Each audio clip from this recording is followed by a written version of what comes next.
Hello there, thanks for coming by PosterCentral.com's video blog today.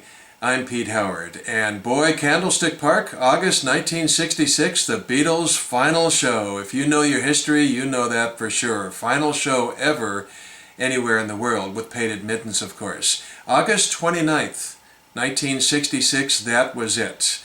And I've got a beautiful mint condition unused ticket here to show you, and I'll show you a stub in a moment. But you know, what's neat is that luckily for Beatle collectors around the world, when the Beatles finished their final tour, not knowing at the time it was 1966, it just happened to take place, the last show in San Francisco. That's so fortuitous, again, for collectors to this day, because in San Fran, where, you know, at that moment, there was the coolest and even revolutionary concert advertising graphics and materials were being turned out practically on a weekly basis. And I'm referring, of course, to Bill Graham's Fillmore Auditorium, the Family Dog shows at the Avalon, and lots of shows in between.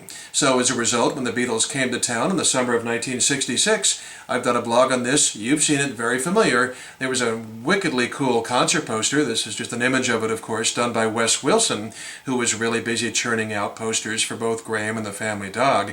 And here's the Candlestick Park poster for the August 29 show. And excuse the reflection, but this ticket is in such great shape that I prefer to keep it in plexiglass for protection. So I don't know who designed these tickets, but you know, maybe design's not the right word, more like just had the concept conceptualized, a big, bold ticket that really makes a statement. And this one certainly does. Boy, it's just really an attractive ticket. I should throw an aside out there for the hardcores know it, who read the Beatle books and stuff, but you know, the Beatles and KYA and so forth did not know this was going to be the final show of the Beatles' career. It's not like they announced ahead of time, this is our final tour. They made the decision after they got back home in England after this show. So, you know, that's why it both explains why there's nothing on here about last show or last tour, but also makes you wonder just how great and coincidental it was that such beautiful marketing materials, including this boss ticket, if you will, was turned out for their final show. It just makes it such a nice double collector's item. Now it's kind of funny because radio station KYA, as you can see, just got huge, almost obnoxious placement on this ticket in those big red letters up there. And not only that, but how about how about this signature? See that up there at the end of their the station's general manager just appearing so prominently. Look at that. It's like a Clinton D. Churchill was his name, and it's a rather grandiose and self-important signature, if you don't mind me saying so, almost like he was signing the Declaration of Independence or something. By the way, interestingly, as a side note, the radio station KYA actually was sold this very month. In August of 1966, Churchill dumped it, as it turned out, and it changed hands for $4.5 million. Anyway, back to the Beatles, the subject at hand. What a fantastic pictorial representation of our boys, huh? Look at that. What's amazing is that it's the Beatles in 1963. That's right, that's where those four so-called headshots come from. We all know this album, of course, it changed most of our lives when it came out if you're a first-generation Beatle fan. Well, here's the Diesel Hoffman picture on the back.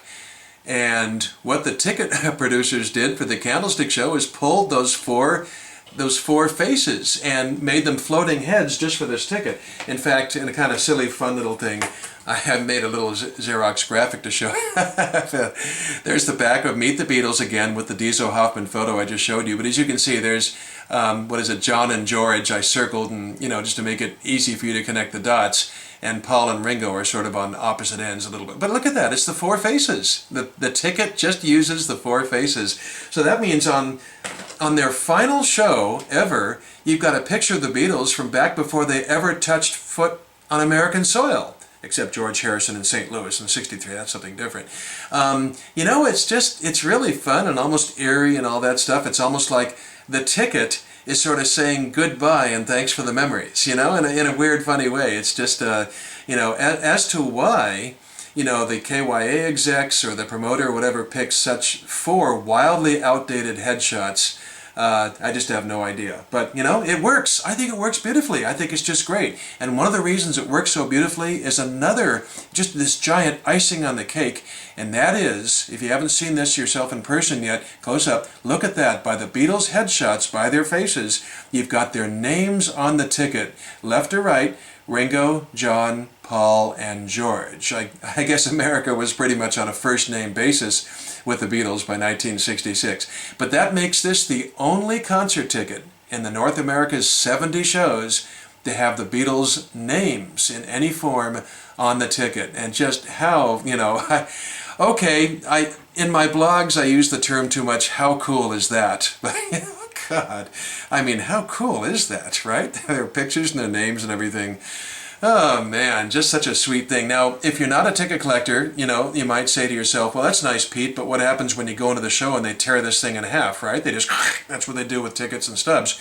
And which two heads would you get and which two would be left behind in the box? And well, actually, would you like to see what that ticket stub looks like for this show? You want to see after being torn up for admission? Okay, well, I've got a live one to show you here. Voila! Check that out, huh? Look at that. That's the ticket stub for the Candlestick Show. All you lose is that pompous signature by the radio suit. You get to keep everything Beatlemania-ish, and it's just it's the best stub in all the Beatles touring history, I think. They just tore off that little thing at the end with a guy's wild signature. That just makes for such a such a killer stub, that's for sure. That must have been pre-thought. This couldn't all be coincidence and stuff. They must have really thought about what the fans want to take home. And as far as tickets and the poster I showed you and everything, I can't even imagine what 1967 would have brought if the Beatles had just decided to tour one more year. Can you imagine the colorful posters and the graphics, and who knows what the tickets would have looked like if they had just toured America during the Summer of Love, 1967. But history is just fine the way it is. I don't want to change it when it comes to the Beatles. It seems like everything was perfect in hindsight, doesn't it? So, Candlestick Park, San Fran. Just a fantastic historical document and great tickets and stubs out there. So I wanted to show them to you. Thanks a lot for coming by. Have a nice day, and we'll see you next time. Bye-bye.